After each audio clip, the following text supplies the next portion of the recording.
বর্তমানে ডক্টর মোহাম্মদ ইউনূস বর্তমান এই যে দখলদার বাহিনীর প্রধান লন্ডনে আসবেন।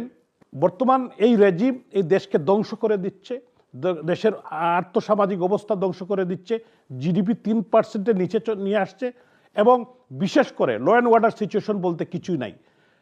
গার্মেন্টস বন্ধ হয়ে গেছে, 300-র উপরে ফ্যাক্টরি। মানুষ আজকে বিনা কাজে, মহিলারা মানুষ আজকে বেকারত্বর দিকে যাচ্ছে এবং মানুষ অনেক কষ্টের মধ্যে আছে। 3200 পুলিশ হত্যাকারী, আমাদের আওয়ামী লীগের প্রায় 1200 নেতাকর্মী ভাই বোনদেরকে হত্যা করেছে, মানুষের বাড়িঘরে অগ্নিসংযোগ করেছে। বিশেষ করে ধানমন্ডির 32 নম্বর জাতির পিতার এই ঐতিহাসিক বাড়িটি জ্বালিয়ে পুড়িয়ে ধ্বংস করে দিয়েছে।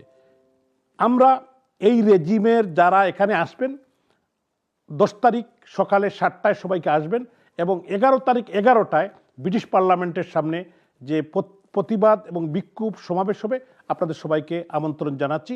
জয় বাংলা, জয় বঙ্গবন্ধু।